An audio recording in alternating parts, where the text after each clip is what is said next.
Welcome back for another Hot Air Sports podcast with me, Macca, and my good mate, Mahona. Just the two of us again this week, mate. Oh, just like old times, isn't it, mate? And like the world we're living in at the moment, mate. You're under level 3. I'm under level 4. I'm a dangerous individual up here, mate. I'm a dangerous individual. I've been told to stay home. Had a lovely restaurant meal at home last night from Pinocchio's in Greytown. Lovely delivery at 6 o'clock. Turned up with the food, and Michelle and I had a wee drink along with it. I had a Peroni and Michelle had a rosé. It was a lovely wee evening. You're trying to make me jealous? Yeah, sorry about that. Yeah, you're doing a good job of that, mate. No, Sharice and I are doing, well, we're eating restaurant quality meals at home. That's what we're doing. Restaurant quality meals at home. There you go. But it's all about the sport, mate. While the world is in lockdown, the sport goes on, doesn't it, mate? Now, big question. Our big question, big issues. Let's confront a few big sporting issues to start with. New Zealand rugby has been beaten up again by the mediocre organisation that is Rugby Australia. They're useless, aren't they? When agreeing to a Super Rugby program for the next few years, a top 8 quarterfinals for a 12-team competition. Yeah, 67% of the teams entered are going to make the quarterfinals. It sounds like a South American football competition where they have 10 teams and then they have a 500 games round robin and they drop out 2 teams. And it's just absolutely ridiculous. Who's this for? Oh, that's right. No Australian side made the Super Rugby Trans-Tasman competition, did they? So an extended playoff system is required to try and even up the competition. What are your thoughts, Macca? Come on, I think I know. Absolutely ridiculous. You look at every other competition in world sport, and anybody basically finishing below the halfway mark hasn't got a show in hell of making the playoffs. I mean, in rugby league, at least it's the 50% of the teams make the playoffs, which is okay. Yeah. But this, I mean, you could finish 8th theoretically and still go on and win Super Rugby. Yep. I mean, really? The thing is, they're trying to fix something broken with something else that's broken. It was broken with the conference system in the fact that you couldn't get 2 sides from the same conference meeting. So often the top 5 Kiwi sides were ahead of all the other sides. So realistically, it should have been 4 Kiwi sides in the semi. But we can't do that. So we'll drop out those sides and fit these ones in and make it nice so that there's other representation from all over. So they said, all right, that's broken. We won't do that anymore. What are we going to do? We're going to replace it with a system that's equally as broken.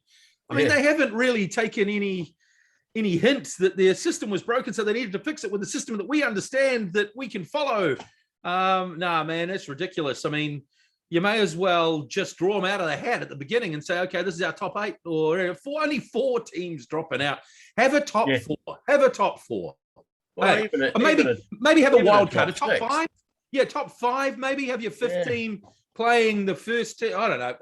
There's ways of grooming it, but having a top 8 for a 12-team competition is pointless, really, isn't it, mate? Who's going to drop out? Who's going to drop out? So we'll have the Western Force. They'll probably drop out. Yeah. Melbourne Rebels. The Melbourne Rebels. Will they all be Australian sides that drop out? Well, you've got the 2 Pacifica sides, and of course in there for next year. So yeah, I mean, it's going to take them 2 or 3 seasons to get up and running. Yeah, sure. You know, unless the Sanzar decides after 2 years that no, they're not playing well enough, we'll kick them out now. Can you imagine if there is on the table, there are 4 clearly bottom place teams, or 5, 4 clearly bottom place teams, and everyone beats those teams. So that the top 8 is decided after about the first 4 or 5 rounds of the competition? Oh, that could quite easily happen. Good. What's the point of watching for the rest of the round robin? I don't know. It's just that I don't know what it is with rugby last few years. They just seem to be able to beat themselves up and create these just dumb situations. I got no words, mate. I just don't understand how they keep doing it. I mean, what they are doing is offering us plenty of fodder for our podcast. So, we probably shouldn't be too worried about it. But, I mean, it goes beyond belief when, you look, if you're the coach of the Manly Sea Eagles, you know that the NRL is going to be 16 teams. You're going to have 25 rounds or 24 rounds or whatever it is. Yep. Every year. If you're in the AFL, if you're the North Melbourne Kangaroos, you know that you've got to make the top 8 to make the finals. Yep. That you're going to have a round robin of 26 games. NFL,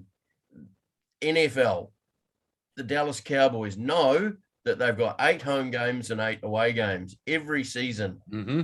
And Liverpool knows going into the season, they've got a 38 game season. And the Blues don't know how many games they're going to be playing, how many at home, where they're going to be playing them, who they're going to be playing, and how exactly they're going to make the semifinals until the season starts. First of all, it doesn't do the teams any good. And secondly, what about the poor old fans? Once again, we're sitting there going, how does this work again? Is this the same as, no, it's different from last year. Okay, so how does it work this year? If we finish 7th, what does that mean? I don't know. I'm sorry. It's a mess.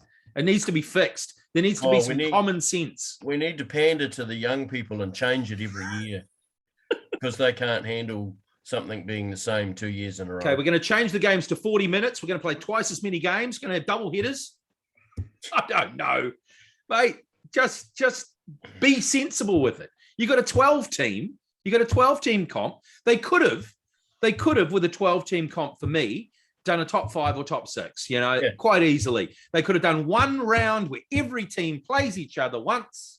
That's 11 games. Yep. I mean, that's not much. And then have a playoff system of maybe 3 or 4 games.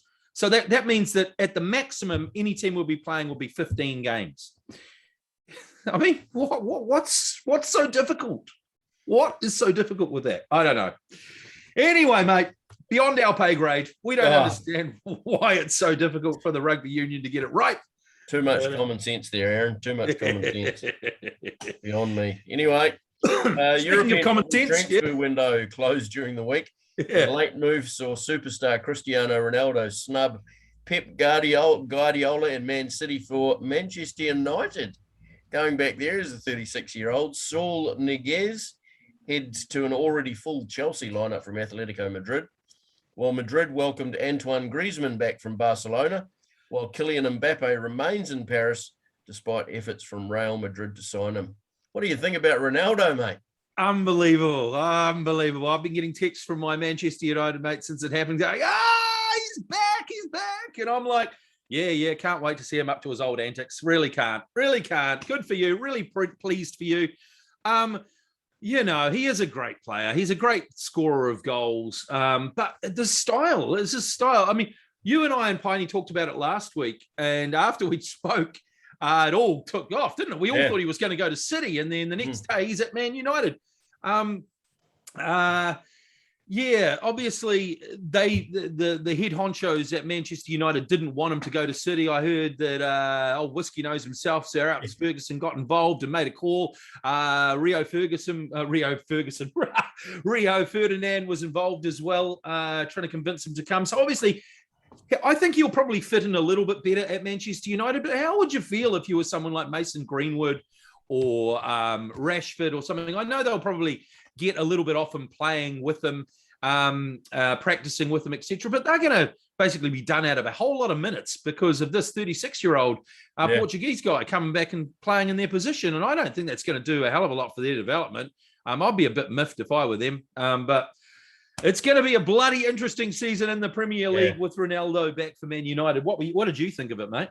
Well, he's certainly going to be a very different type of player than what we saw in the Premier League when he left 12 years ago, I think it was. A long time ago, yeah. I think you'll find he'll be more of a number 9 type player rather than picking up the ball out wide, doing his 5 step overs, cutting in and then smashing it from 30 yards on his right foot. He's going to be sitting in the box waiting for chances to be delivered to him on a plate from the likes of Jadon Sancho, Greenwood, Rashford, those types of players. So, it's going to be very interesting to see.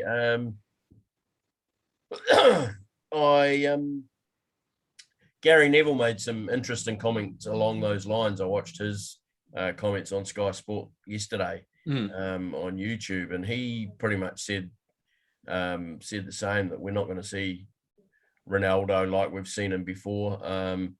when you look at him for Juventus over the last couple of years, he's not been the all-action player. Yeah, he still scores goals, don't get me wrong, but you don't see him out in those wide positions anymore, running into the box. No. He's basically sitting in the box waiting for those balls to come in. I mean, the 2 goals he got for Portugal yesterday, 2 great headers. I know. I felt so sorry for the Irish. I really did. Lucky the Irish just wasn't with them. I mean, the guy is in magnificent physical shape. He can jump like a gazelle. He is a fantastic player. He will definitely add value to the United side. I just don't know what sort of style United are going to play, because they've been about pace, they've been about counter-attack, they've been about a lot of that.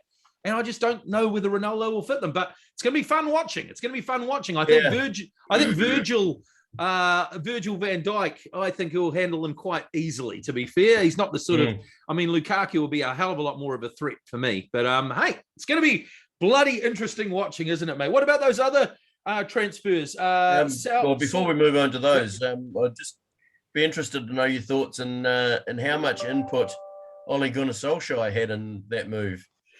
Well, you can't think that he had much at all, really. You wouldn't have thought so.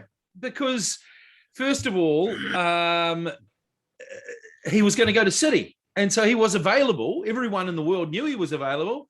And Manchester United weren't interested in buying him. It didn't seem like they were interested in buying him until Manchester City were interested in buying him. And then all of a sudden, we're interested in buying him because we don't want you to have him. So, Sir Alex Ferguson gets on the phone, as does Rio, and they say, you can't be doing this. You got to come to us. We'll get a deal done.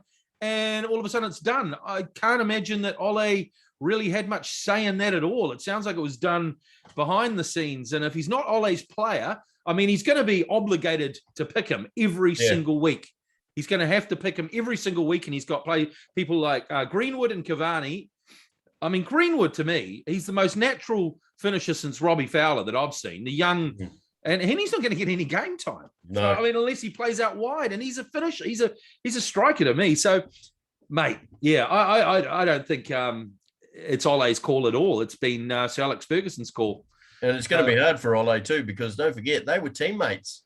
Yeah. When Ronaldo was at United, Ole was still playing. That's true. That's crazy to think it was that long ago, and he's still doing the business. Also, mate, it will be interesting to see him back in the Premier League. Obviously, he's been playing in Italy, where the defenses aren't quite as robust. The fouls aren't quite as, the physical play isn't quite allowed quite so much. So I'll be interested to see how he handles the rigors of the Premier League. I'm sure he's still got it, but I'm just interested to see how he'll go about it. Especially now, referees are being a bit more liberal in their awarding of free kicks. Yeah, but not always to Man United though. So maybe. And actually yesterday, speaking of that game again, did you see the Irish guy that got hit in the face by Ronaldo or hit on the shoulder? No, I didn't. You didn't see it? The Ronaldo missed a penalty in that game in this first half. The Irish defender comes up and he's roughing. Ronaldo standing there with the ball. The referee's talking to the goalkeeper, and the Irish defender comes up and starts roughing up the penalty spot right in front of Ronaldo, like standing there right next to him. Ronaldo whacks him, like tries to whack him, actually whacked him, but he hit him in the shoulder, and the Irish guy's like, oh, and then he falls over and holds his head. Tried to get him sent off. He didn't even get a card, though. So this is the thing. Hard to give Ronaldo any sort of punishment. This is the problem. And I don't think that the Premier League referees will be any different, to be fair. I think it's going to be very, very hard to get a penalty against Ronaldo. Mm.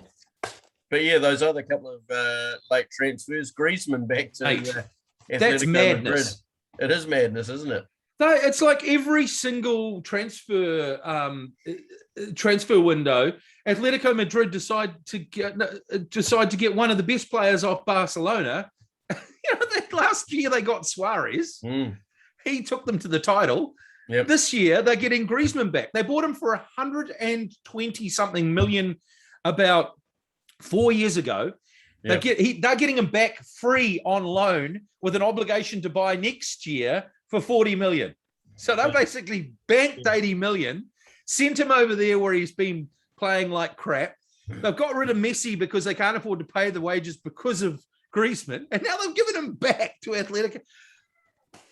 I just don't know who's running Barcelona Football Club, mate. It's just crazy. It's being run out of an organisation based in Southern California, and the guy that's running it's got two big black ears. Ah, yes. Yeah. And a father called Walt, I understand. Yeah. Yes. Yeah. Mickey Mouse, president of Barcelona. I don't know what's going on at Barcelona.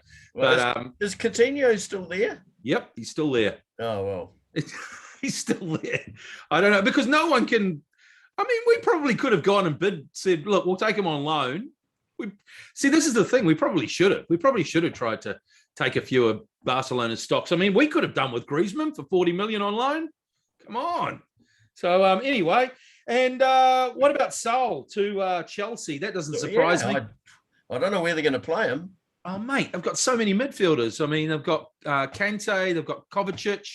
They've got so many good midfielders. I don't know whether they're going to play him either, but they just seem to want to stockpile so many good players. He's a good player, Sal. I mean, Liverpool looked like they were in for him, but obviously didn't fit our wage structure, and Chelsea can just afford to pay him whatever the hell they want. So, mate, what a transfer window, though. How many transfers? Just and all the big players sort of been bandied around as well. Mbappe didn't end up at Real Madrid, though, so he's going to have to stick it out there for another 6 months. Unbelievably, Paris Saint-Germain turned down about 160 million. They can just afford to say, no, we don't want that. We'll let him go for free next year. Yeah. Crazy. It is crazy. Not a bad front line for Paris Saint-Germain. Yeah, almost as good as Liverpool's. Almost. Yeah. Yeah, there'll be none of those three want to work, though. I mean, I suppose Neymar is the hardest working of them all. I mean, who's going to change something? I know. Who's going to make tackles? I've got no idea. An interesting game at the US Open tennis during the week, mate. Saw Andy Murray, dumped out of the first round by third-seeded Greek star Stefanos Tsitsipas.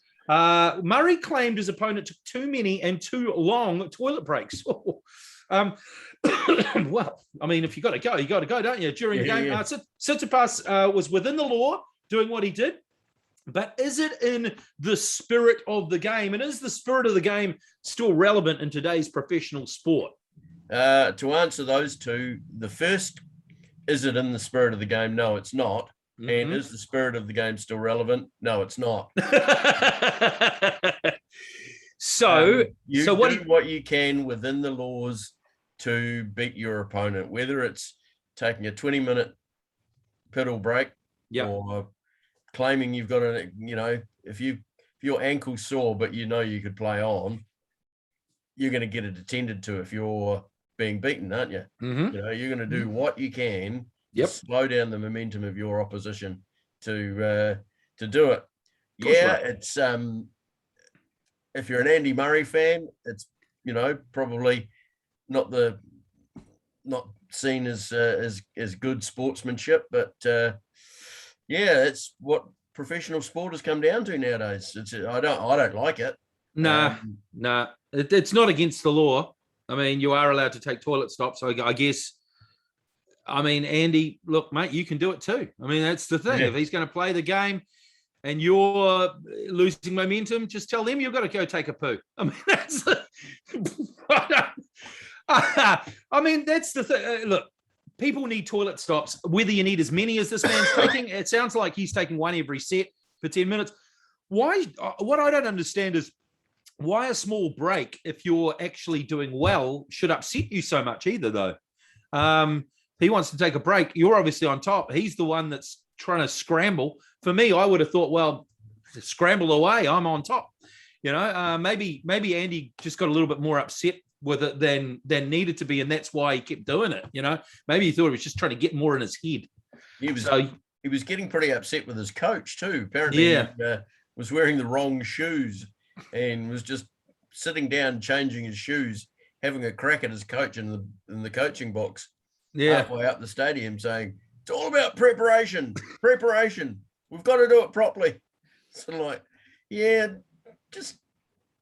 Don't do that in the middle of a game. No. It was bad sportsmanship. But like you say, is the spirit of the game still relevant? No.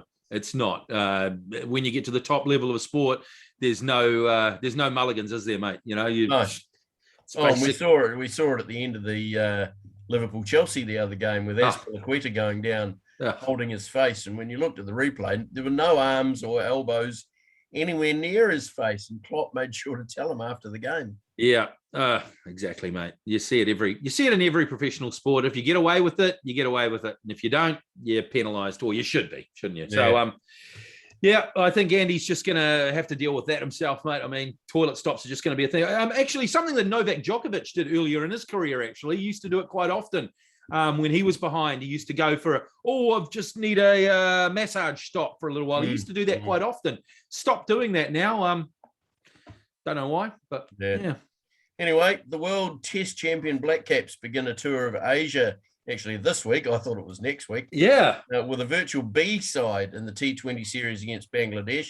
Then the A side plays T20s and ODIs in Pakistan, followed by the T20 World Cup.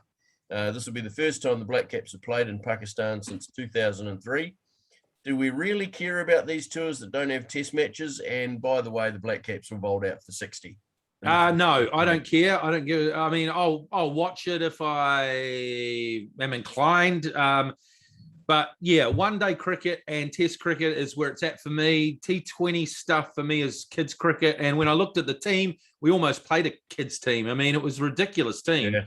They opened with Blundell and Ravi Ravindra. Latham batted at 5. I don't know what they were doing with the side.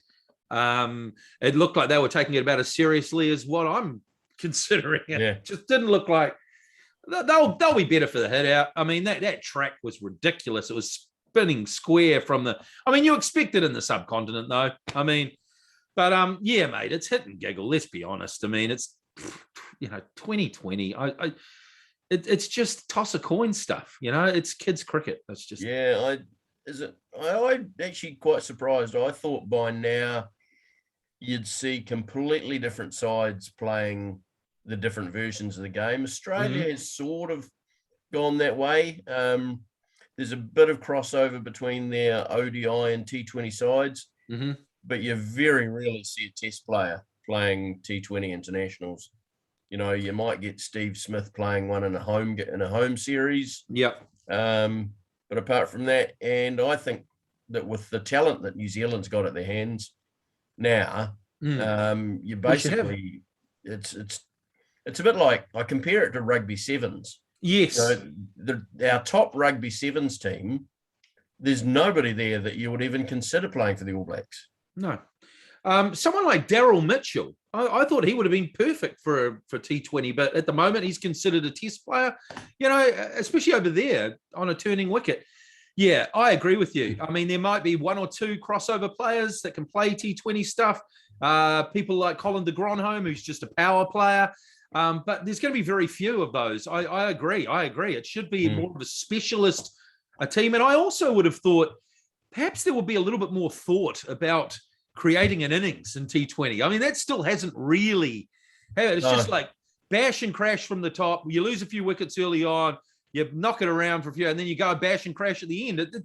There doesn't seem to be an evolution taking place about how to create or craft an innings. I suppose it's just because they just don't have long enough. It's 20 overs. It's all over. You blink and you miss it. So I just would have thought there might have been a little bit more structure in place around the way they construct their innings. I certainly didn't see it on a couple of days ago, all out for 60. That was just mud. They did not have time to create an innings.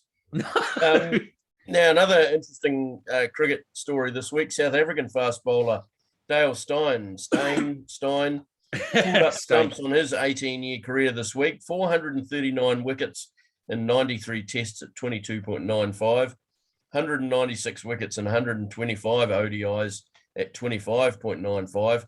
Is he the greatest fast bowler of his generation? It'd have to be the greatest of the South Africans. Who would you say would rival him? With those figures are mean. 22.95 in 93 tests. I mean, those are Richard Hadley numbers, mate. Those are they're actually very, very similar to Richard Hadley numbers. Hadley played 89 tests and got 431 wickets There you at go. around 22. So, yeah. I mean, if you've got Richard Hadley numbers, mate, you're doing okay. You're going to be one of the best of all time. So when you look at the time that he 18 years ago, what's that, 2003. 2003. Yeah. So from 2003 to probably 2015, yeah, you have to say over that period he was the best fast bowler in the world. Definitely figures wise, you couldn't see anyone, and also the fact that Dale Steyn did a lot by pace as well. He never really slowed down. He was always a lightning quick bowler. Yeah. Richard Hadley obviously changed a lot of things about his action, especially as he got on.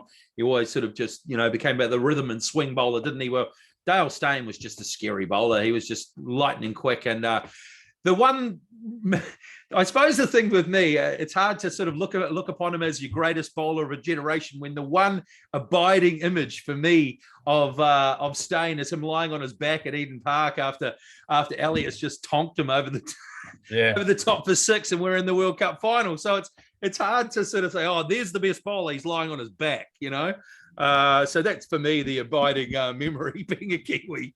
But he's a great bowler and he bloody quick, mate, bloody scary bowler.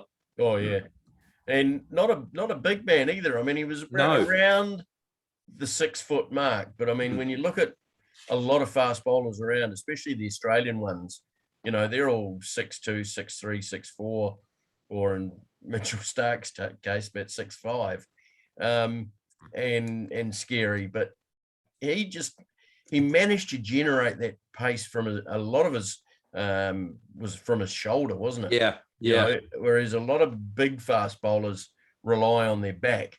Yeah. He was very much a bowler from the shoulder. Absolutely. And he was someone that early on I would have thought, my God, he's never going to stay around long. He's not going to have a long career. He's going to break down with an action like that. And to be fair, for 15 years or so, he didn't. He was always available. It was only at the very end of his career that he actually had problems. So yeah, well done. I mean, I can't think of a better fast bowler than him over the last decade or so. Anyway, for sure. I mean, he's just a phenomenal bowler, and well done, Dale Steyn. I mean, that's a hell of a long time to keep fast bowling. I mean, people just don't realise the tax that takes on your body, and he'll be well remembered. Quite right. Well, there are our big issues for this week. If you've got a big issue that you'd like us to mull over, send us a message on Facebook or put a comment on YouTube, and we'll certainly have a look at it. And for our good friend Murray Muffler McAuliffe, we will be naming our backline for our all-pro All Blacks team when we're talking rugby very shortly. So keep an eye out for that one. On to football now, and it's our favourite time of the year, Aaron. Don't we love it? It's the international break. When I can hear Gareth Southgate talk a load of bollocks again. Sorry. Yep. It's just 3 weeks into the new league season. We just get excited about the Premier League being back, and push pause. There's no Premier League this weekend. No. We got to watch the international stuff again. Yep. And players get dragged away from the country, and every time a coconut, somebody will get injured across these 2 or 3 games. 95% of the time, it's a Liverpool player. Thank God Gareth Southgate isn't picking any Liverpool players at the moment. Yeah. There's only Trent and Jordan there, and neither of them featured this morning. No. I watched the first half. Sorry, mate. I watched the first half of that match. England beat Hungary 4-0. Watched the first half, fell asleep twice. Honestly, that was just dross. I haven't watched the second half yet. Obviously, they kicked into gear in the second half, but Gareth Southgate, the style he's got them playing is just so boring. Yeah, and I was interested to watch Jack Grealish. Yeah. And to me, every time he got the ball, all he wanted to do was draw a foul into trouble to draw a foul. Yep, that's his game. I know. I couldn't believe what I was seeing. Yeah. A guy with that ability, with the ball at his feet, surely dribble it into space and create space for for your teammates. Yeah, I would have thought the same thing, mate. But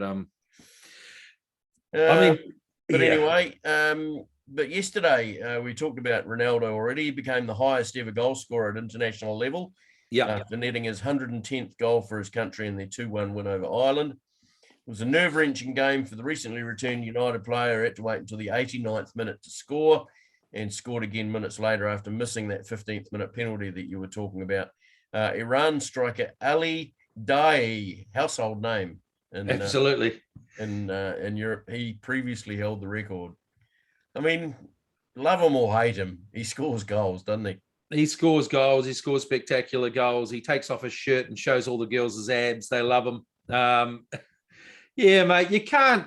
Look, I mean, when you're a Liverpool fan and you've watched this guy, what he did for United, and you've hated United, and then he goes and does it for Real Madrid, and you hate Real Madrid, and then he's gone back to United, and he looks so good, and he's so fit, and he's getting older, and we're all going, he's slowing down. He can't keep going. He keeps going and going and going. You just got to reluctantly doff your cap, don't you? And just say, well, some bastards, some lucky bastards get all the talent and all this. But one thing about Ronaldo that you can never deny is that he works incredibly hard. He just, absolutely. He's a champion with skills, but Messi was born with those skills. You can. I still think Messi's a superior footballer, but as far as keeping himself fit and just charging on, he's never injured. He's just always doing it. I mean, you got to say, what a player. I mean, but still, Messi's better. There you go. Yeah, congratulations on scoring your 110th international goal. Yeah, better. Always, and he'll always be better too, mate. Always. Doesn't matter what you do. You okay there, mate? Okay there, hang in there, boy. sounds like you should be under level 4, not me. Oh, you're making me laugh, and it's bringing. Okay, I'll stop that. Stop making me laugh. Yeah, stop that. This is huge clash last weekend, mate. I'm really interested to hear what you have to say about this. Of course, Liverpool took on Chelsea last weekend at Anfield. 1-1. It finished in the end. Early doors, Havertz with a flicked header. I thought that was a bit of a lucky goal, to be fair. I thought he was trying to flick it on, and it was just the perfect angle, went right over Alisson into the back stick. They got that goal. I thought we looked really good early on. And then we sort of fought it out for the rest of the half, and we got a penalty thanks to Reece James handballing the ball, and then we get a red card as well. So we play all the second half. Mo Salah bangs away the penalty, 1-1. And then the second half was really about 11 on 10, them parking everyone in their own half, basically counter-attacking a couple of times, but really us in possession, them basically parking the bus, and we just couldn't penetrate. And that was all she wrote. 1-1 it finished. What were your thoughts? Yeah, I actually thought we started really well and had a couple of great opportunities with Jordan Henderson, and then that pass from Trent to Jordan. Yeah. Just a peach. And I thought we looked really good for 20 minutes. And then they scored, as you say, bit of a lucky goal. A bit disappointed that I think it was Andy Robertson was on Havertz and he didn't follow him. And then sort of got caught in no man's land. And, of course, no football team at that level plays players on the posts anymore. So the ball, if it goes over the keeper, it's in. Although, in saying that, I think if players were on the posts, it still probably would have gone in. It was, I think it was. It was the perfect header, wasn't it? Dipped beautifully under the bar. I think no problems with the penalty or the red card. Basically, the Reece James arm stopped the ball going in the goal. So there's only two things that can happen. One is a penalty, and two is the red card. I actually thought they'd got rid of that double jeopardy a couple of years ago, but that must have been for something else, I think. Yeah. And that second half, very frustrating for Liverpool fans. I thought the closest of the shots that Mendy saved was probably the one from Fabinho. Yeah, the long one. Yeah. Van Dijk had a good one, and also Andy Robertson had a good one, all saved by the goalkeeper. Very hard to get through their 9-man defence. As you say, the only time they had more than 3 players in our half were those 2 counter-attacking opportunities they had.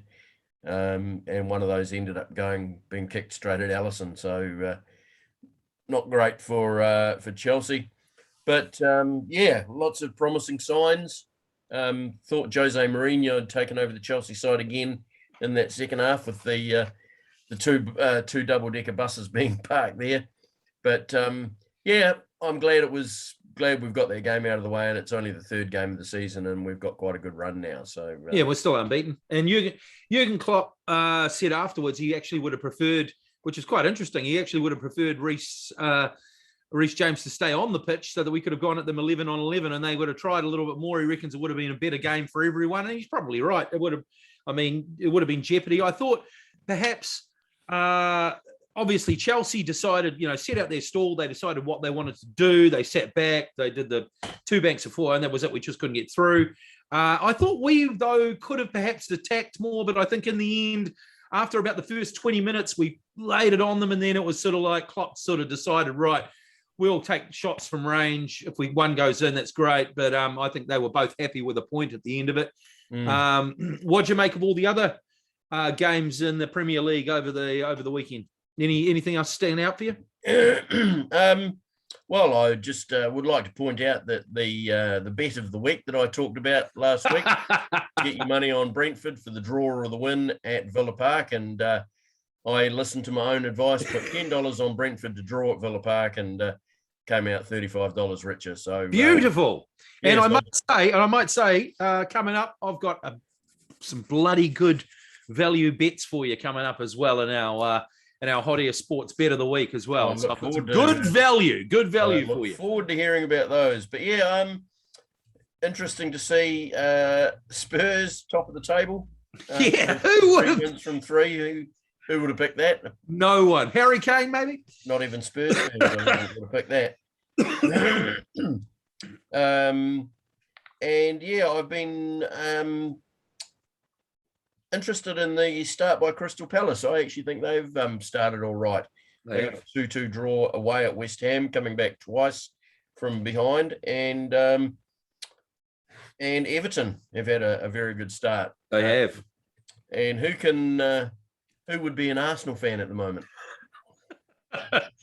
Oh, poor old Arsenal, eh? Poor old Arsenal. Actually, we do. When we were talking about the transfers before, we didn't cover off the big transfer we did. We talked about Kylian Mbappe. That didn't happen. But the big one that we thought would probably definitely happen, Harry Kane. We didn't talk about him. He's going to stay in Tottenham. Yep. He said, I'm going to stay. I love it here. I don't even know what all the problem was about, and obviously I love it. Obviously. What do you make of him staying at Tottenham, mate? Yeah. Daniel Levy is just such a prick. I was trying to think of something nicer, but we'll go with that. That's the first word that instantly pops into you. Just when you look at the guy, if you were Harry Kane, or if you were any player at Tottenham and you'd had a gentleman's agreement or something with, you just look at the guy, you think, yeah, he's the sort that would hold you to ransom, wouldn't he? Oh, yeah, absolutely. He's such a Shylock. Having seen him up close and, not personal, but up close in the Amazon All or Nothing series, you sort of got a pretty good idea very quickly of he's not one to be mucked around with. No. Yeah, I don't know really whether Harry Kane meant, I love Spurs. I'm staying here for, I really love staying here. Yeah, I don't think so. But 2 months ago, you were walking on a golf course with Gary Neville saying, Kevin De Bruyne, I want to go, City, wouldn't it be great to play with those players? So, I mean, for you to then come out and he's just basically contradicting everything he'd said earlier. So, look, he was never going to go anywhere because Daniel Levy wasn't going to sell him for anything less than what the amount was that he said he was going to sell him for. When they didn't bid that, he was never going to go, was he? So, he didn't really have a choice. So, Harry just had to stay where he is. Yep, and I guess another non-transfer was Jordan Henderson finally having speculation around his future by signing a new 4-year deal at Anfield. Was he really testing the field, or was it just delayed due to his participation at Euros? Yeah, I think he was I don't think it was ever in doubt. I think always Jordan. The big deals. I mean, there's been so much gnashing of teeth about the business Liverpool haven't done. I mean, look, we've bought a $30-something million defender. We needed strengthening there. For me, I would have still liked to have seen another player up front to cover injury and all that sort of thing. But when you do buy that and Mo Salah and Sadio Mane play every week, you've only got one spot, and then you've got two other guys. So they're not going to guarantee to play all the time. So it's difficult. For me, I think that with the best business Liverpool's done is signing up all the players. I mean, we've signed up Trent Alexander-Arnold on a new contract, Virgil van Dijk on a new contract, Alisson on a new contract, Fabinho on a new contract, Jordan Henderson on a new contract. Mo Salah still to be done, but that will get done. Trent got a new contract. So that to me is great business, because those are guys that have won the Premier League and the Champions League before in the last few years. So if you were trying to sign those players from other clubs, it cost you hundreds of millions of dollars.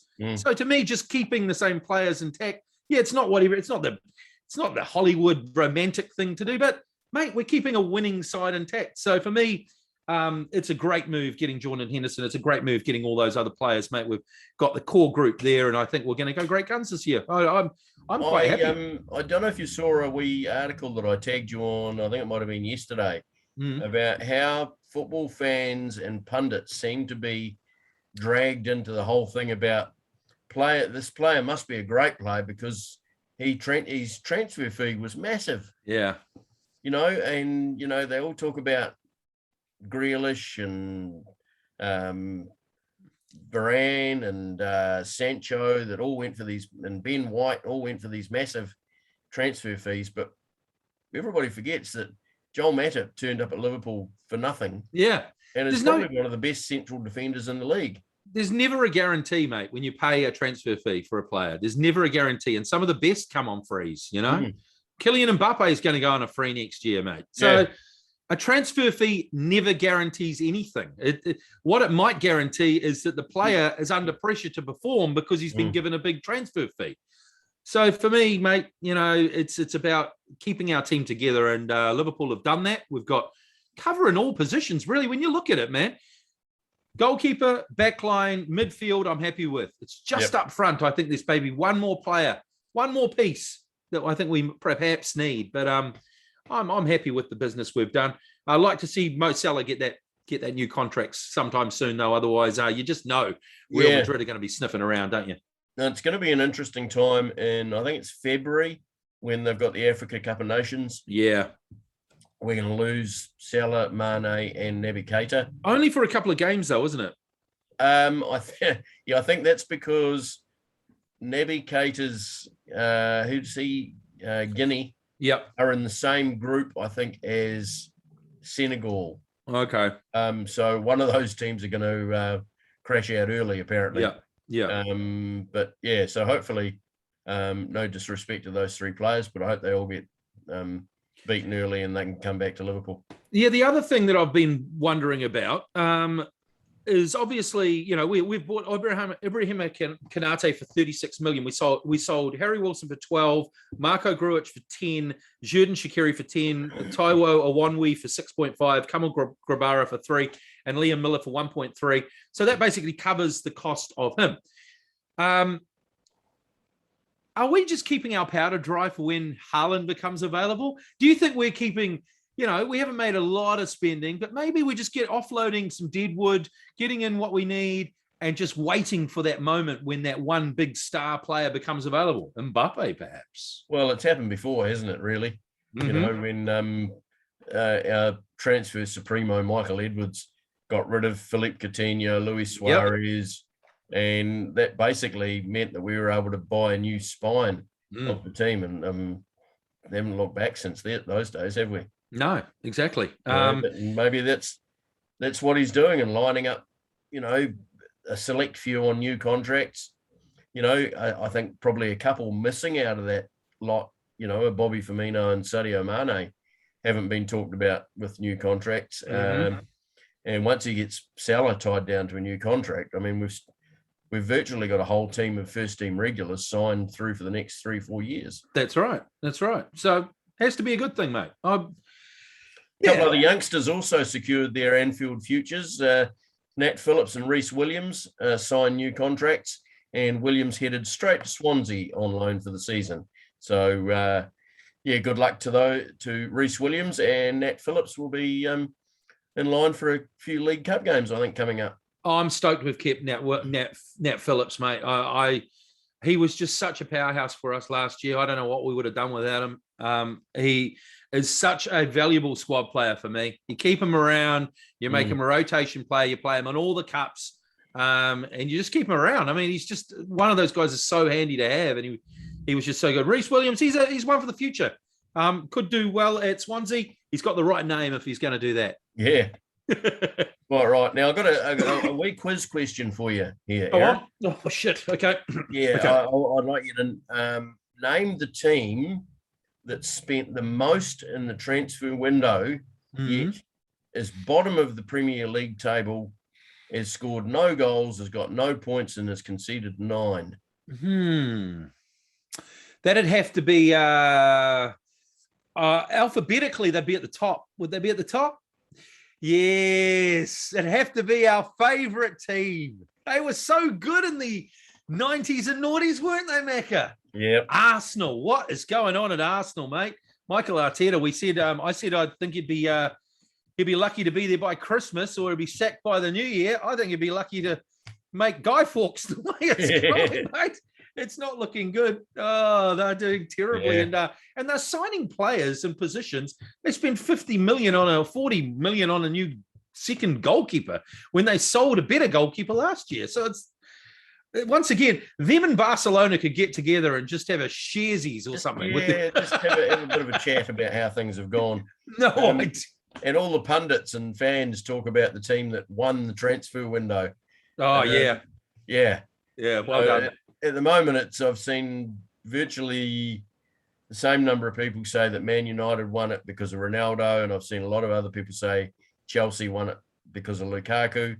I think with the signing of Saul late on the final day, I think you'd have to say that Chelsea won the window this time, didn't they? Yeah, how many points do you get on the table for winning the transfer window, though? That would be none. Oh, okay. So really, it doesn't mean shit. No. Because Arsenal think they won the transfer. Oh, okay. Because they got Ben White, and he's going to be great in 10 years. He probably will. Yeah, he probably will. But he's a very good, promising defender. But will Arsenal still be in the Premier League? That's the question. Or will he be sent on loan to a Premier League club? So I think you've probably answered my next question: is can Arteta turn them around, or is he the early favourite to be the first Premier League manager sacked this season? I don't know whether he'll be the first to go, but he's going to go. I can't see him turning it around. I think, like I said, I think he's a good coach, but you watch Arsenal play and you have no discernible idea about what they're trying to do. They don't really play a style. They used to, at least under Arsene Wenger, when they were crap at the back, at least they played a style, where they passed it around and they played that pretty football. And even if they didn't have guts in the midfield or they had the back, they played pretty football. Now I just don't know what they're doing. Yeah. It's terrible. I do feel for my Arsenal fans. I really do. My friends who are Arsenal fans. Yeah, I do. Oh, no, I don't. No, I don't. No, don't care. Another young Ollie White has signed a new professional deal. It's a loan deal, and he's going to Danish club HB Kaga. I've no idea how that's pronounced. It's Marco Stamenic, who played in the Olympics for the Ollie Whites, and he'll be managed by former Liverpool defender Daniel Agger. Nice. Get some learnings off that man, off Dagger. He was a great player for us. He just could never stay injury free, though, could he? Yeah. Oh, yeah. Absolutely quality centre back. I think he managed one decent full season, didn't he? But seemed to just a bit like Joel Matip, actually. He was a little bit like that. I mean, just all class when he played, but he just didn't play enough. Yeah, but never forget moment that really stands out for me was his first season as a Liverpool player, and he scored from seemed like about 50 yards against that goal of the year, wasn't it? Yeah, that was a smashing goal. Absolutely connected about 35 yards out, and we thought, what do we got here? Marco Stamenic, though, mate, he's an interesting one. Where's he come from? What's his history? So Has he been signed from what club? Do you know? I'm not sure what club he was Okay. with. But so was he playing? Was he playing local football? No, he was playing in Europe. I just okay. can't remember where. I probably should have done a bit more homework. No. That's cool, man. That's just great work. That there's more Kiwis over there in the UK, in Europe. Quite a lot of them playing in Scandinavia too. There are. There's about 4 or 5 from that Ollie White side are now based in Scandinavia. Well, it's not like the Scandinavian sides aren't doing any good, mate. They're doing bloody great work in the FIFA World Cup qualifying. Some great players coming from Scandinavia at the moment. Quite right. Should we go to code, mate? Should we move to Rugby Union? Yes, let's go to Rugby Union. So when do you want to do this team? Should we do the All Blacks Pro team first? You want to do it at the end? We'll go through a couple of other things first, and then concentrate on that. Bledisloe 3 in Perth is on Sunday. This is traditionally a difficult game for the All Blacks to get up for, given the Cup is already locked away in Molesworth Street and Wellington for the summer. And they've actually lost 3 of the last 5 against the Wallabies in Australia when the Cup's already been wrapped up. So interesting there. I don't think the All Black team has been announced yet, has it? No, and I know there's a number of players obviously unavailable for selection because they haven't made the trip. Aaron Smith among them. It doesn't sound like Aaron Smith is going to be back anytime soon either. No. Who would you have as your halfback then? That's an interesting quandary, isn't it? I mean, it gives those 3 other contenders for the 2 spots an interesting go. For me, I'd probably give Finlay Christie a run.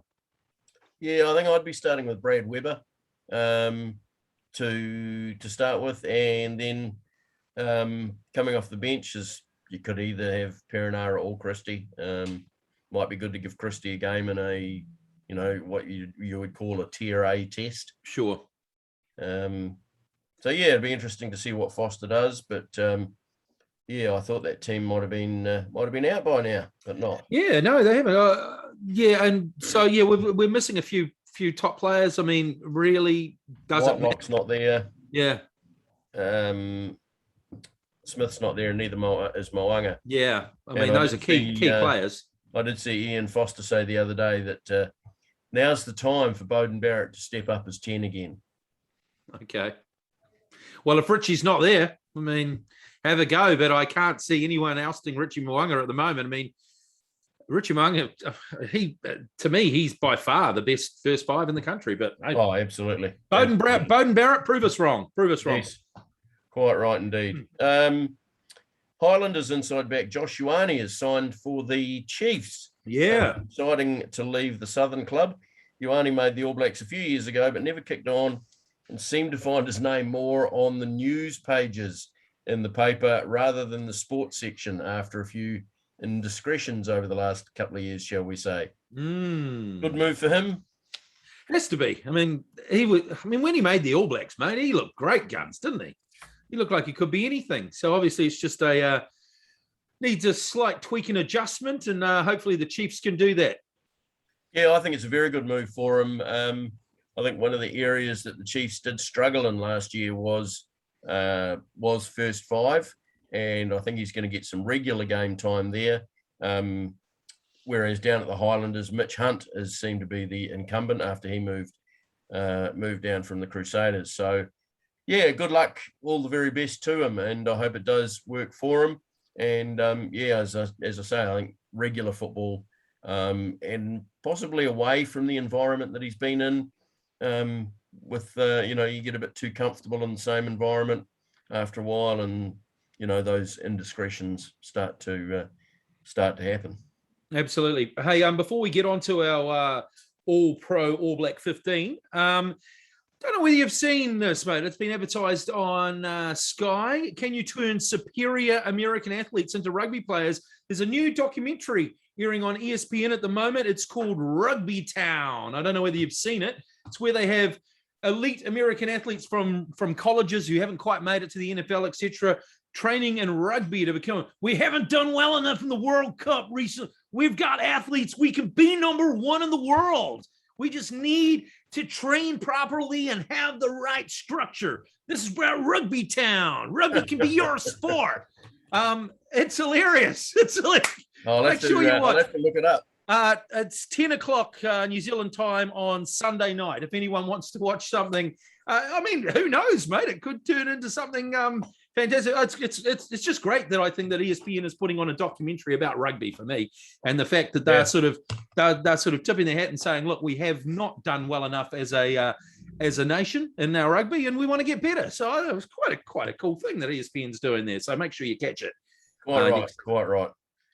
So as Aaron alluded to, and we talked about earlier in the show, we've actually decided rather than name an all-time All Blacks 15, because firstly, we both believe that it's very hard to compare players of the likes of George Napier, Ron Jardine, Bruce Robertson, Bob Scott, Bob Scott, all those great players that I grew up with and that my father and grandfather grew up with. I find it very hard comparing them to the likes of Conrad Smith, Glenn Osborne, Christian Cullen, Aaron Smith, just because the game is so different now than it was then.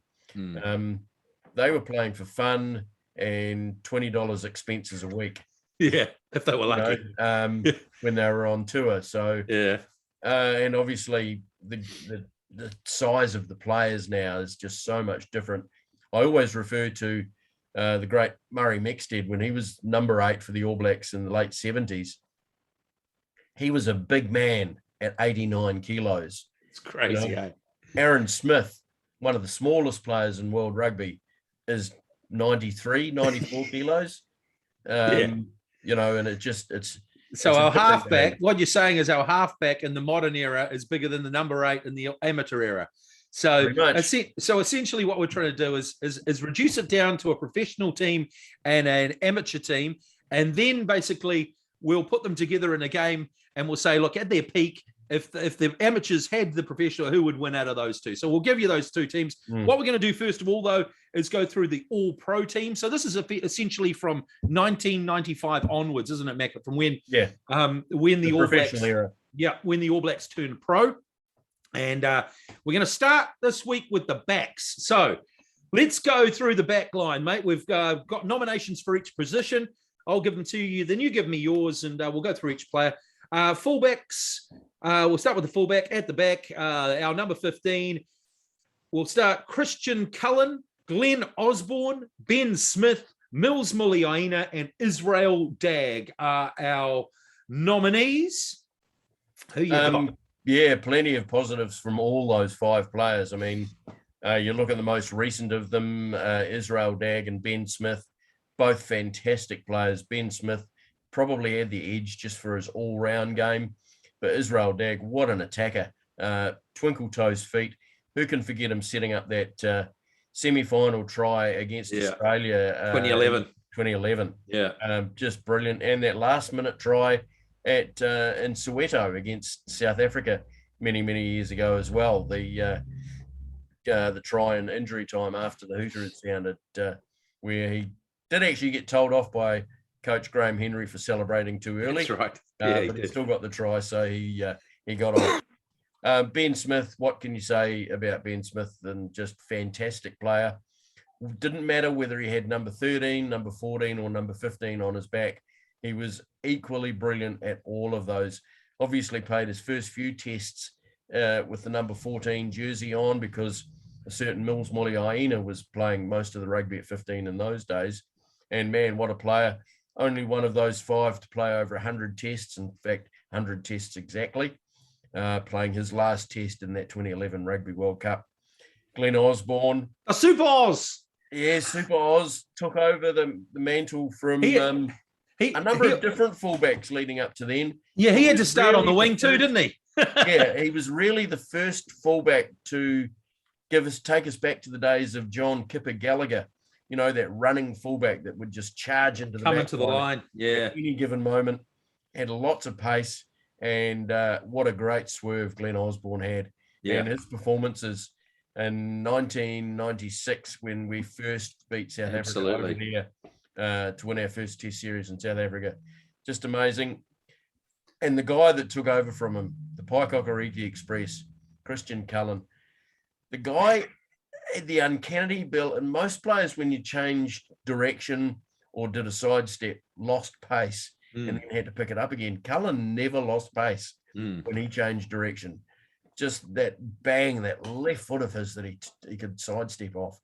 Unbelievable. And when you got in the clear, it was, as the old great rugby league commentator Graham Hughes would say, shut the gate. Shut the gate.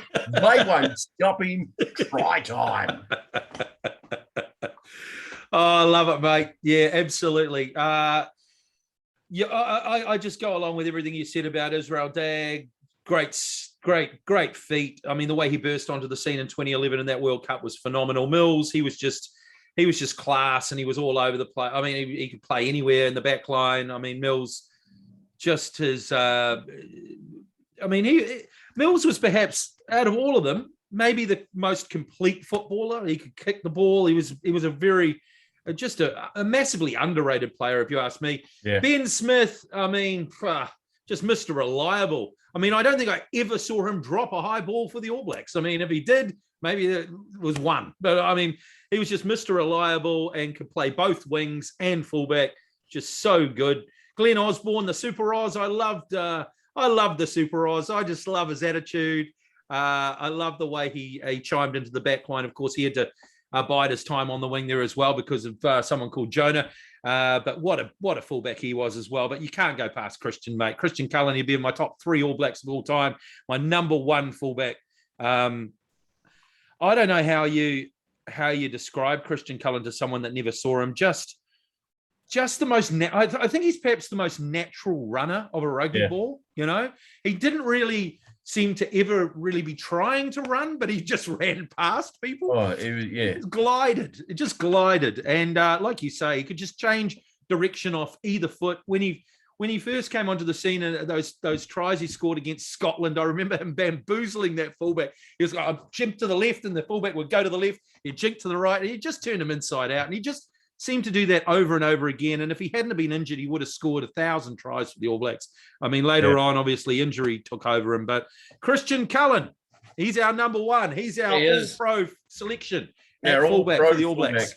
That's right. Now, right wing, this one proved very difficult. I think when we look back, after we've named our backs, when you look at all the positions and who we've got named as finalists, I think you'll find that probably somebody stands out in every category except right wing. Yeah. Just having a look at the nominations we've got here: Jeff Wilson, Joe Rokothoko, Doug Howlett, and Corey Jane. Yeah. Corey Jane was just a freak. You know, he could do anything on a football field. Obviously, he started out as a sevens player. Yeah, won a Commonwealth Games medal with the sevens in Melbourne in 2008, I think it was. Yeah, I think that was, yeah. He had the long braids at that stage. He did, like the dreads almost, didn't he? Dreads. Yeah. Corey Jane, Doug Howlett, just an absolute try-scoring machine. Absolutely. I used to Gas. I used to check my pants after he scored a try most times because he would take it right to the in-goal line. He used to love doing that, didn't he? Oh, and then doing the swan dive as well. You think, don't let touch your elbow. I'm just yelling at him, put it down.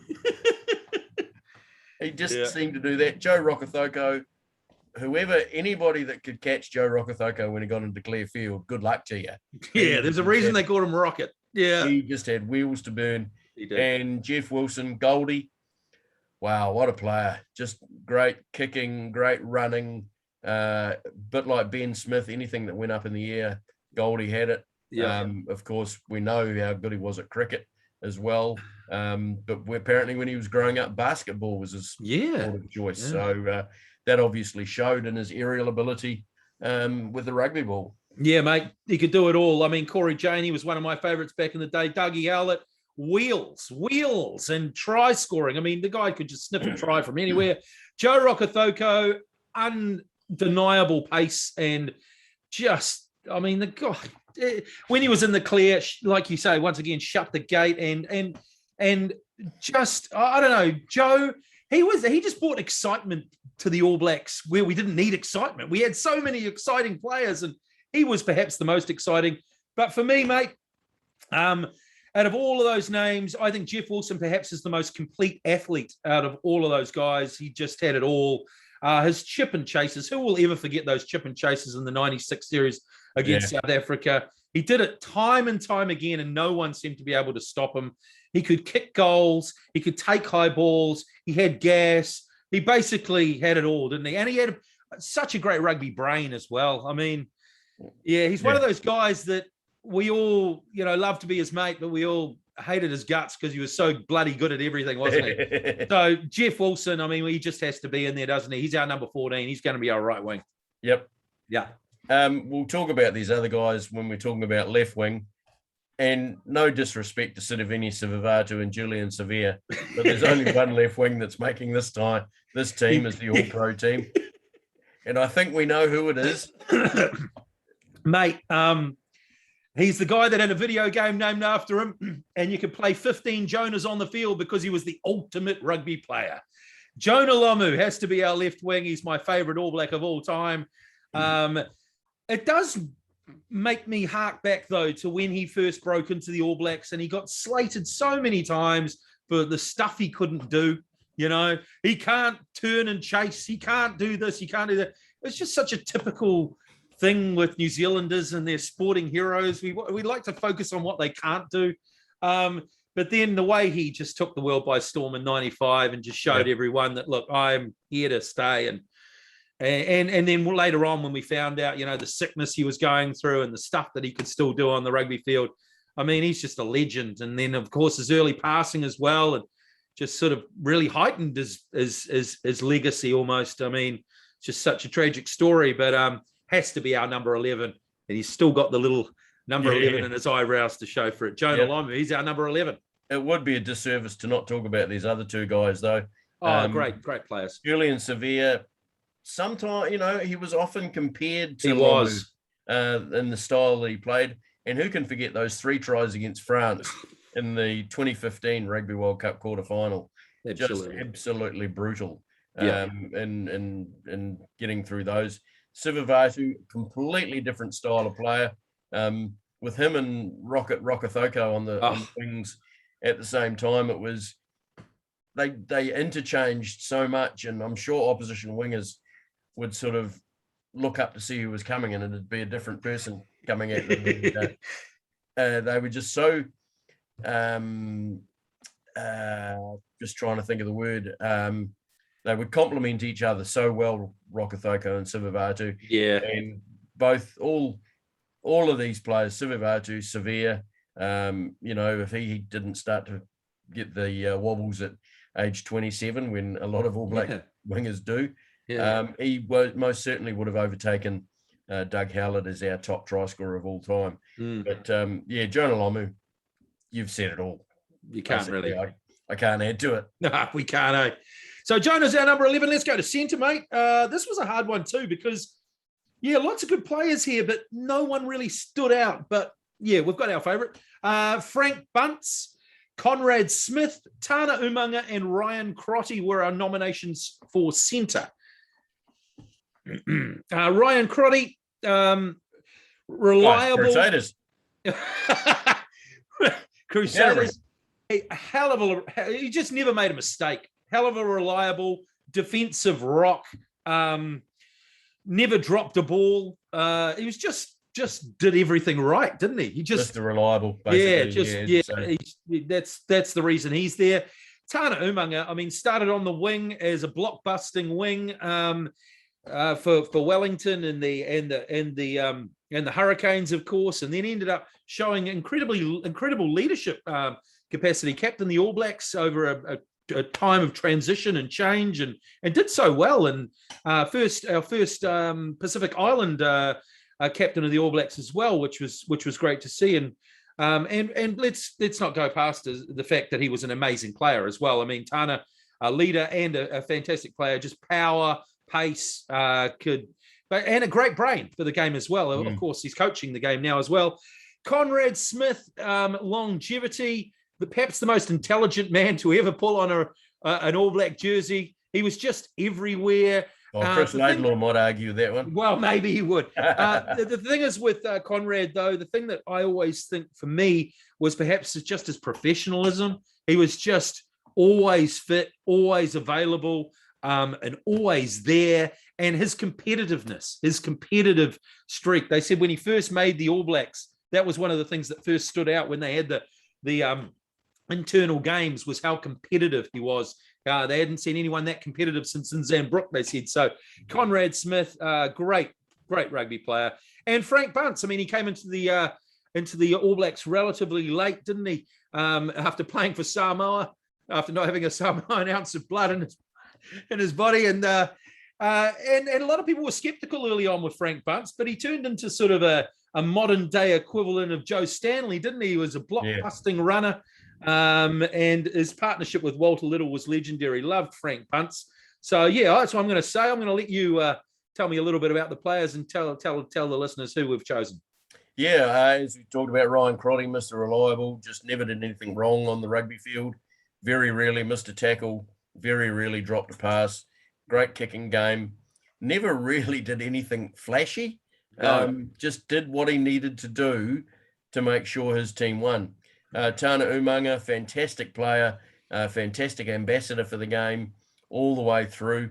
And another one, there's two players in our All Blacks All-Pro team nominations that have come out of that Wainui Armada Rugby League club, along with a halfback, which we'll talk about a bit later on. Yeah.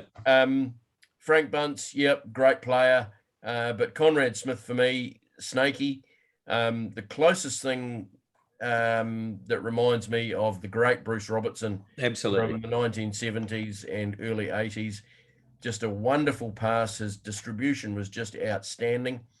He was never granted with great pace. No, but it never showed out. Never hindered him, eh? He was such an intelligent player that he was able to get away with it by doing something else.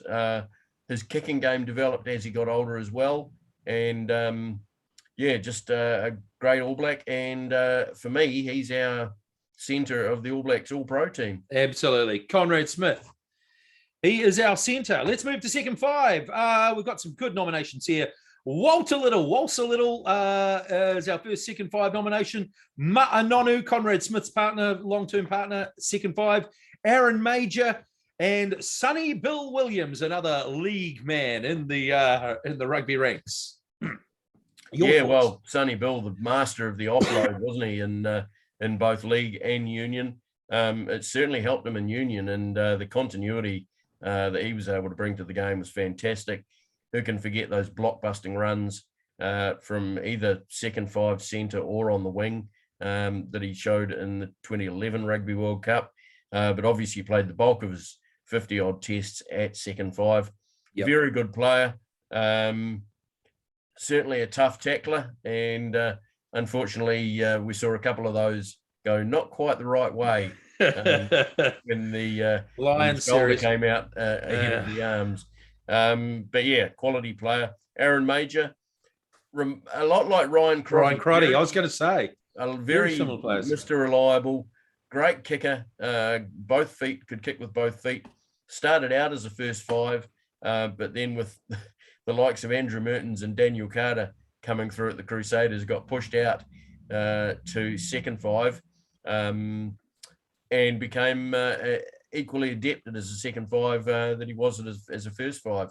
And that versatility meant that he was selected in a lot of teams as well. Ma'anonu has been around forever.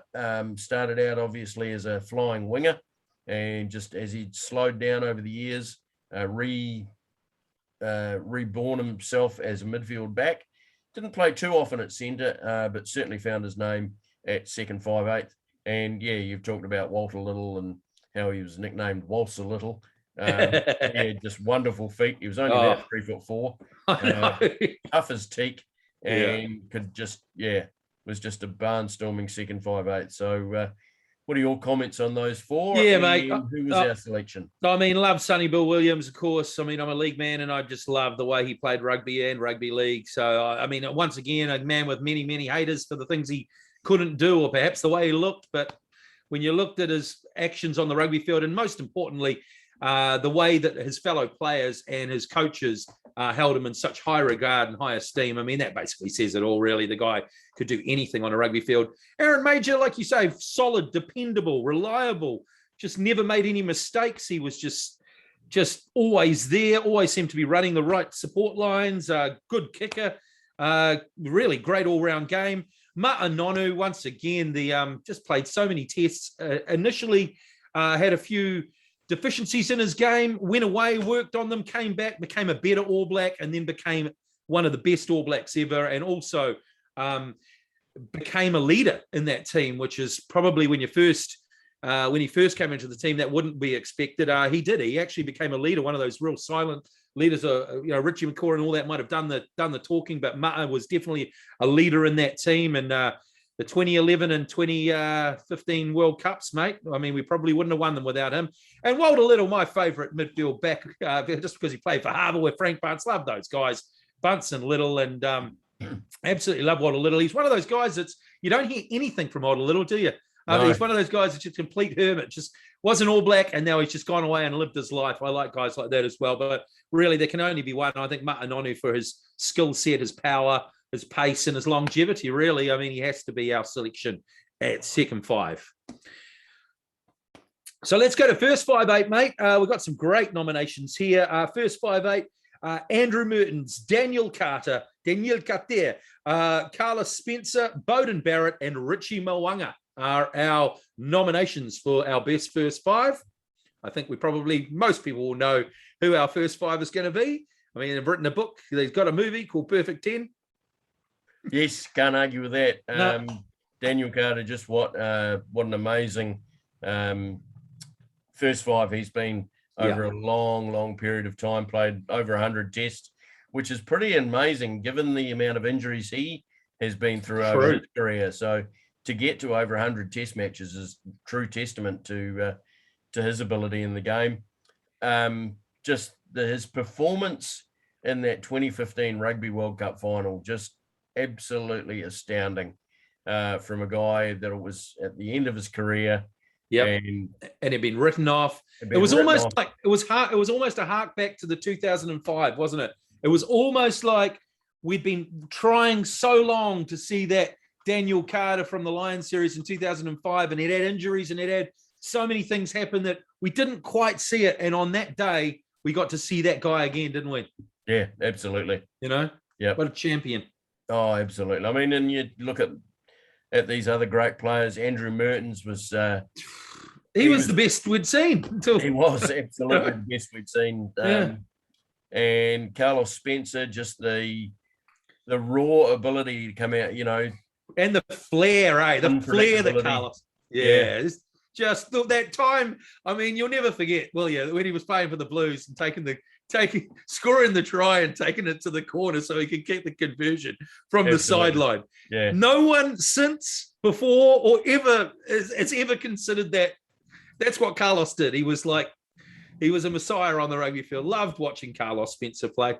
Yep. Bowden Barrett, quality player, can do everything on a football field, has got probably the quickest first 5'8" I've ever seen on a football field. And Richie Mo'unga.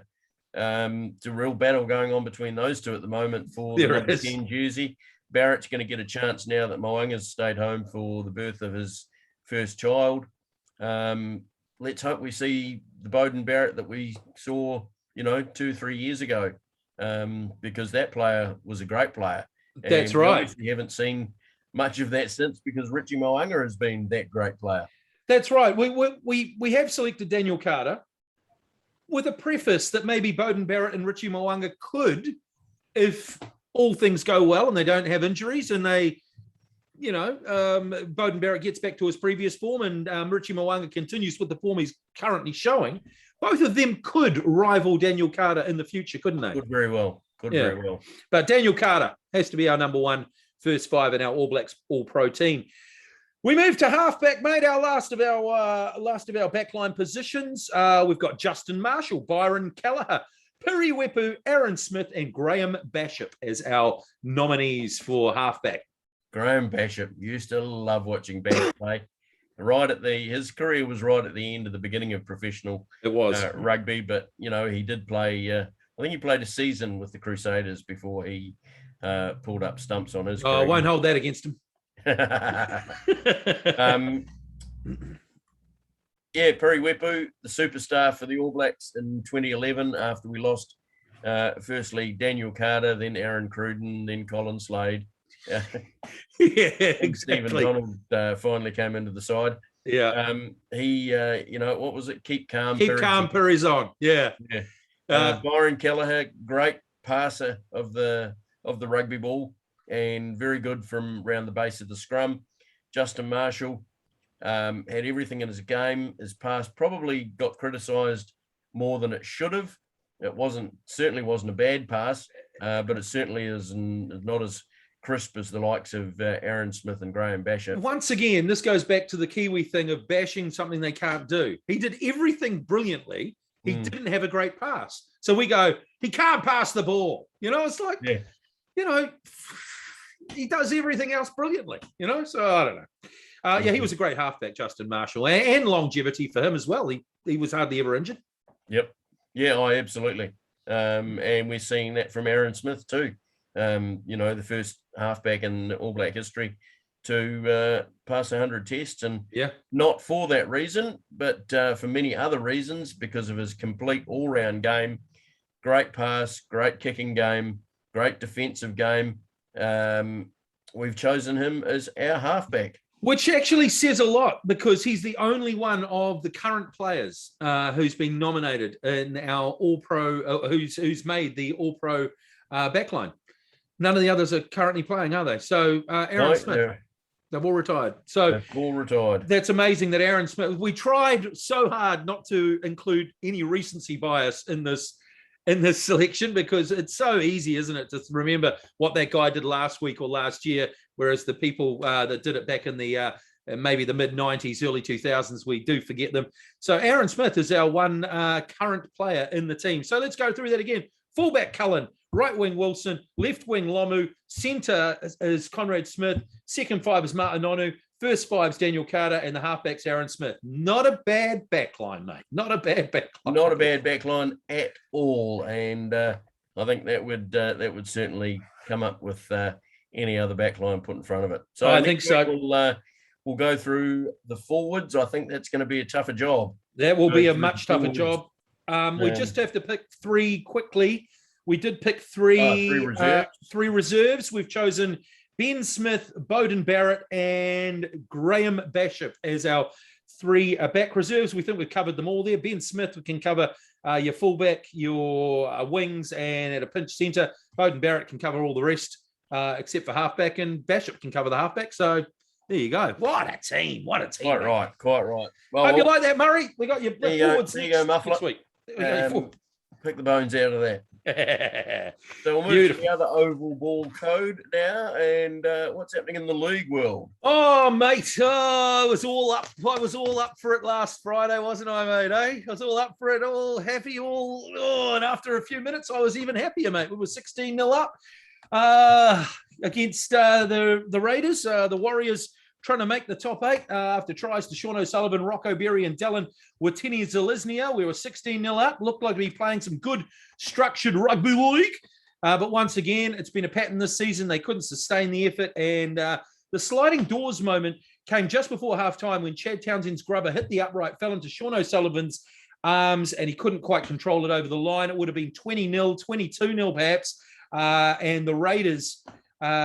It definitely switched things. That moment was the key moment.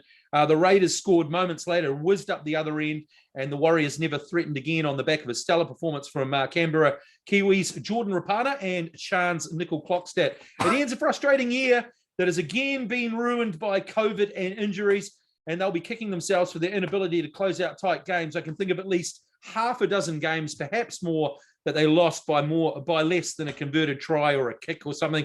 Nathan Brown said it's disappointing. It probably summed our season up, as I just said.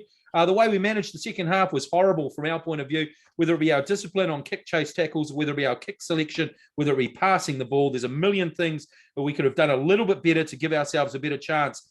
And they'll be working on those little things across the off-season. The Warriors build a much stronger squad. I think we're looking a lot healthier at the end of this season than we did at the end of last season, especially through the spine.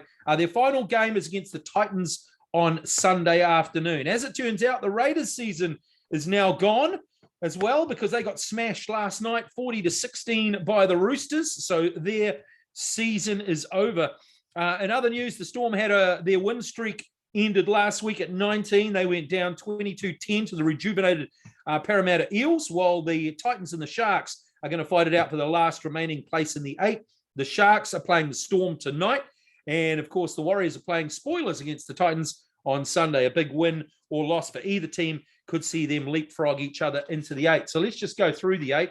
The Storm still sit at top of the table, 42 points, equal with the Panthers. Those are amazing records for both those teams in the regular season, fighting it out for the top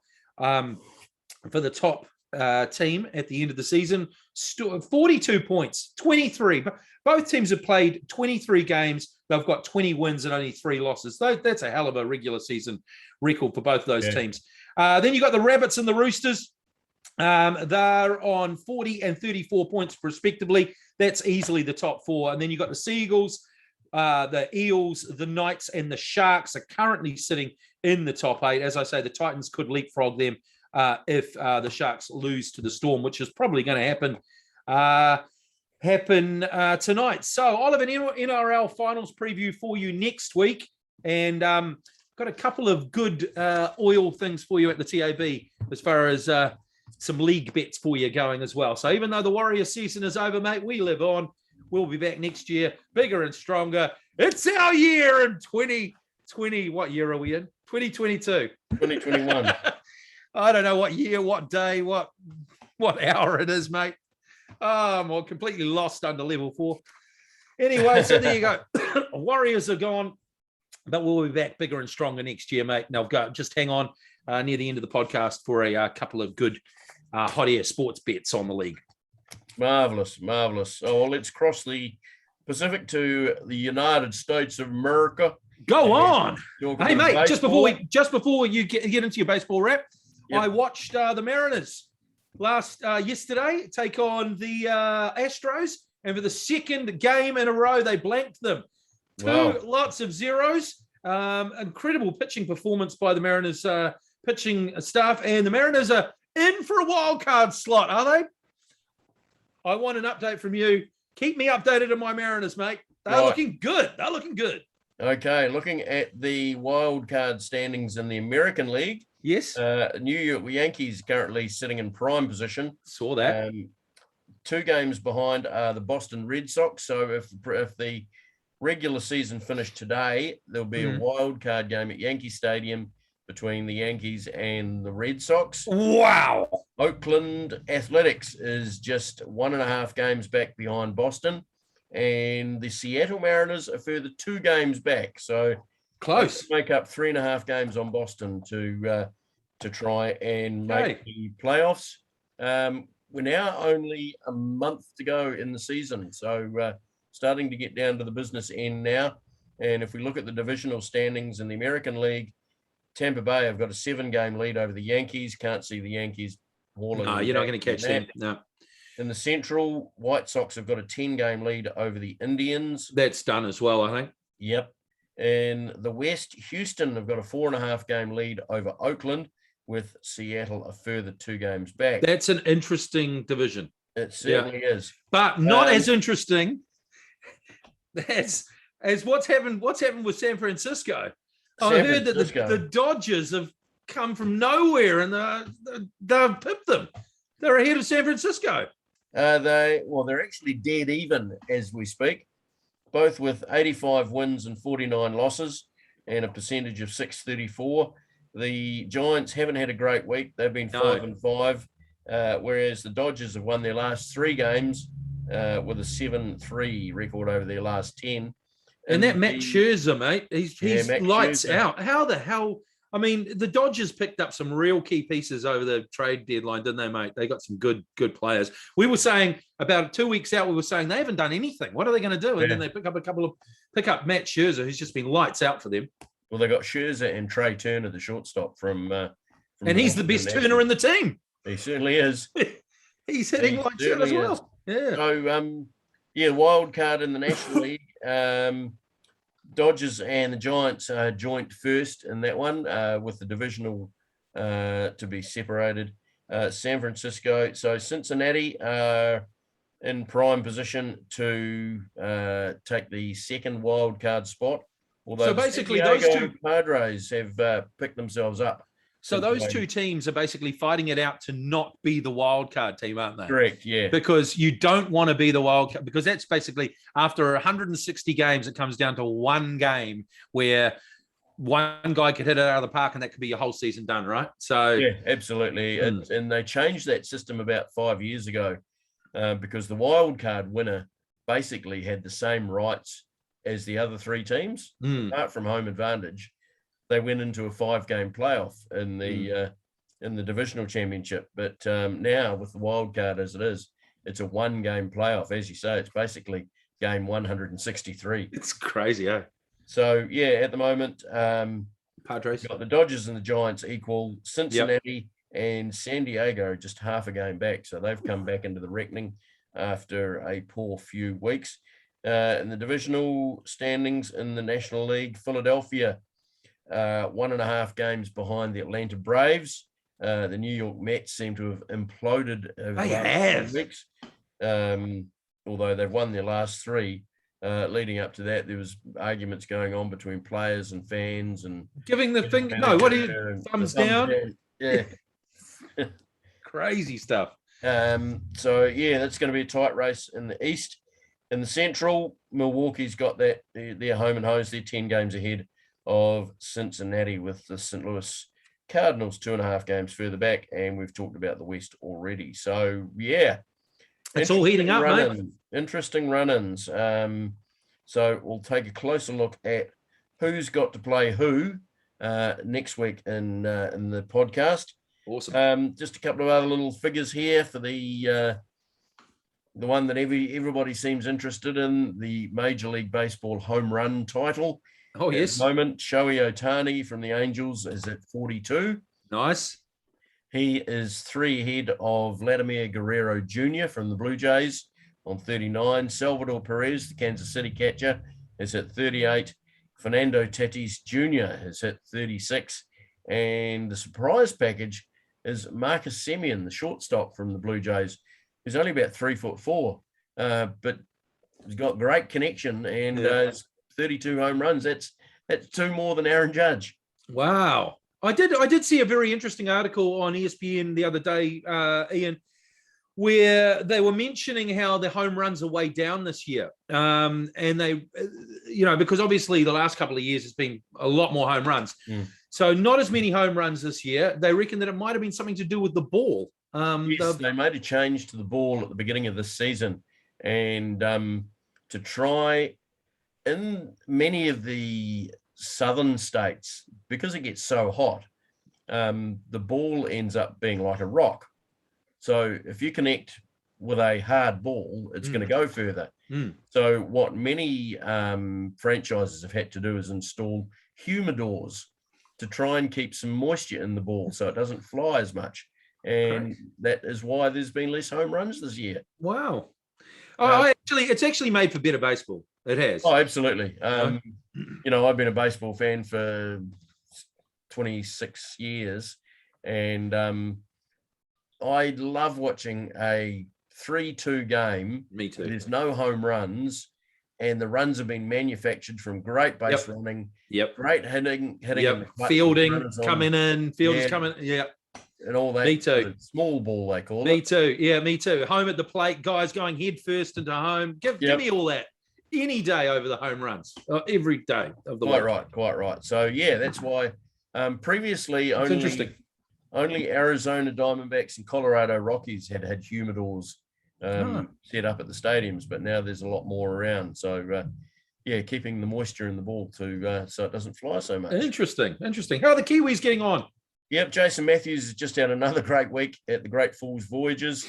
He's still averaging around the 350 mark, 92 hits, 18 doubles, 8 triples, 7 home runs, and 60 RBI in 70 games. Jeez, those are some good figures, Macca. They have some very good figures, aren't they? So I would love to see him get picked up by a franchise over the next few months. Kyle Glagoski is back pitching again after over 3 months on the disabled list. Following a right elbow strain, he threw a scoreless inning for the Philadelphia Phillies Florida Complex League rookie side earlier this week, and will continue to rehab in Florida before hopefully returning to the Reading Fightin' Phils to close out the season. Ben Thompson's had another solid week at the Augusta Green Jackets. Over the season now, he's pitched 47 innings in 27 games with a 3-1 win-loss record and 57 strikeouts. And Elliot Johnson's still awaiting his first game in the Florida Complex League competition. Cool. Okay, that's our baseball wrap for another week. Okay, other stuff, mate. A battle appears to be brewing off the water in the America's Cup. Yeah, surprise. Funny. I mean, I thought this was supposed to be sailed on the water, but it seems more work is done in the courthouse. Again, Greymouth Petroleum CEO. Now, this is interesting. Mike Dunphy, he's putting his hand up to lead the consortium with a private backing to make sure that the Cup defence is held in New Zealand. Is he saying that it's going to be held in Greymouth? I don't know. Well, that would be interesting. That would be interesting, wouldn't it? Having the America's Cup on the West Coast. Now, that is something would be worth watching. Now, he's making sure that the Cup defence is held in New Zealand, but current team boss Grant Dalton has basically laughed off his suggestions that he has what it takes to retain the Cup and is forging ahead with his overseas plans. What are your thoughts? It just continues the long tradition of more action off the water than on the water, as you say. Yeah. And I mean, Grant Dalton's not going to back down, is he? On this one, he's won the Cup two times now. Yeah. And he's not about to hand it off to some guy with deep pockets. No. Maybe he could handle it a wee bit better. But as we know, Grant Dalton's not one for tactfulness. No. So, yeah, it's also, I mean, Greymouth Petroleum, I can't say I've ever heard of them before, but that'd be a grand international, multinational company. Yeah, you got to question the motivation of Grant Dalton, though. If there's a local guy here with deep pockets and he says, I want to, I reckon we could keep it here. I've got some money. Why doesn't he go and talk to him? Well, Dunphy's basically said he wants to do that, but without Grant Dalton. He's as stupid as Grant Dalton then. Exactly, they're both as stupid as each other. Because if you actually want to get this done, you've got to grease the palms of the people that are involved. Surely, come on, mate, You're a businessman. Exactly, it's probably why we haven't heard of Greymouth Petroleum up here in Auckland. Anyway, Kiwi squash player Paul Cole, he's now ranked 3rd in the world at squash, mate. After his huge British Open win last week, the highest ranking that he's ever had. He's our most successful squash player since Susan Devoy and who was the guy that used to Ross Norman. Ross Norman. Yeah, he did. Ross Norman won a world title. He did. But he never won the British Open title. Right. And I'd just like to point out there for West Coast fans of the Hot Air Sports podcast, that's 2 stories in a row involving the West Coast of New Zealand. Yeah, we don't leave you out. We've got much love for the West Coast here on the Hot Air Sports podcast. Right. Much love. Get well soon. Former All Blacks and Highlanders number 8, Paul Miller, who announced recently he had cancer with golf ball-sized tumour growing behind his eye and begins 6 weeks of radiation treatment this month. Get well soon, mate. Yeah, absolutely. A blockbusting number 8, Paul Miller. Wasn't he? He was a great player and probably unlucky to not play more tests for the All Blacks. I'm just trying to think who was around at roughly the same time that kept him out. Probably Aaron Pino would have been Rodney Soialo. Rodney Soialo, yeah. Part of a great trio. So yeah, all the very best to Paul Miller, and hope that radiation treatment goes well. Absolutely. Sending you aroha. We're thinking about you, mate. And shout outs to new friends of the show, Langi Patumaka, Robin Hauiti, and Justin Pemberton. Welcome aboard, guys. And we've got a new feature. Well, it's been running 3 weeks now, and I've been pumping it for the last couple of hours, telling you. Before you get into that, that third name sounds familiar. Justin Pemberton. It's a very famous man. It's a relation of yours, isn't he? He is. He's my cousin. He's my cousin. He's a filmmaker. A filmmaker of some repute as well. So one of his best things that I absolutely loved was called The Golden Mile, which was a sporting story about Murray Halberg and Peter Snell and their The Golden Hour. Sorry, The Golden Hour. Great story. It was. Great story. I've got it on DVD. Told it very well, didn't he? It was really, really great. So welcome aboard. Thank you, Justin. Thank you for subscribing to the Hot Air Sports Podcast on Facebook.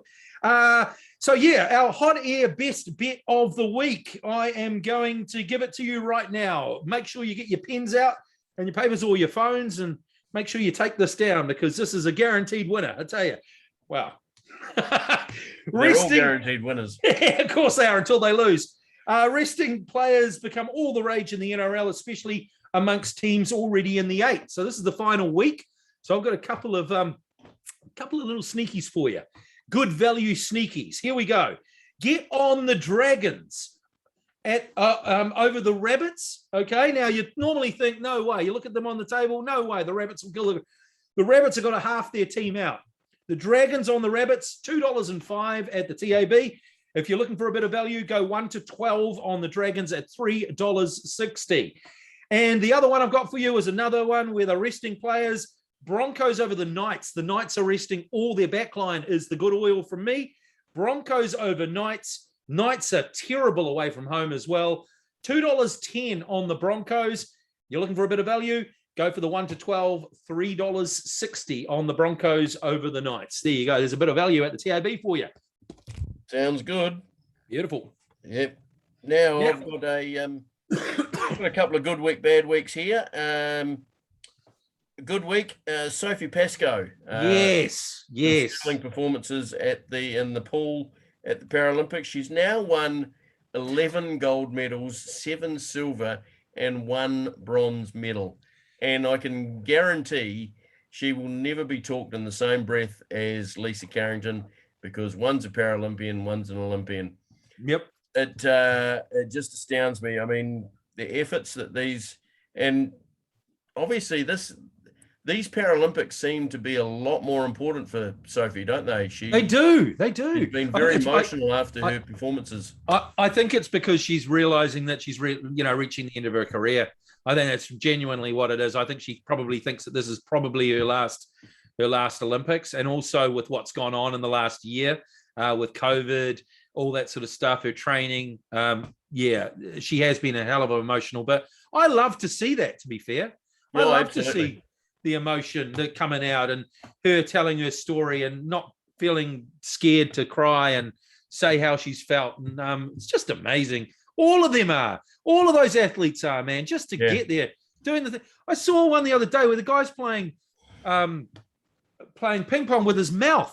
Honestly, he serves, throws it up, serves it. He's playing ping pong with his toes. I know, and parts spin on the ball with his tongue. I mean, mate, come on. The guys, the people that are competing in the Paralympics are absolute champions, but champion of champions. Yeah. I mean, Sophie Pascoe, I mean, mate, she gave me the tingles before she competed. And then when, watching her afterwards, I mean, no, that's a great call, mate. That's probably, she's our champion of the week for sure. Quite right.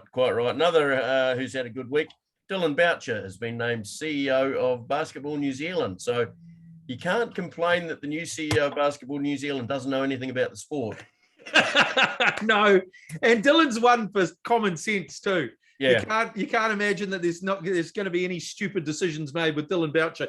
So common sense, straight up the guts type of guy, and he won't be frolicking, holding hands with anyone walking down the beach. Australian counterpart, no.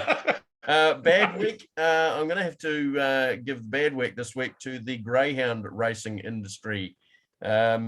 Deputy Prime Minister Grant Robertson has delivered a dramatic message to the greyhound racing industry: improve animal welfare and transparency or risk closure. Just shut it down. Yeah, I mean, mate, I've always been a fan of the GGs, but the dogs is it's a different thing. I mean, look, for a start, the horses, they're not hunting food when they're running. Okay. Yeah. It's a debate-driven sport, so it's a different mentality.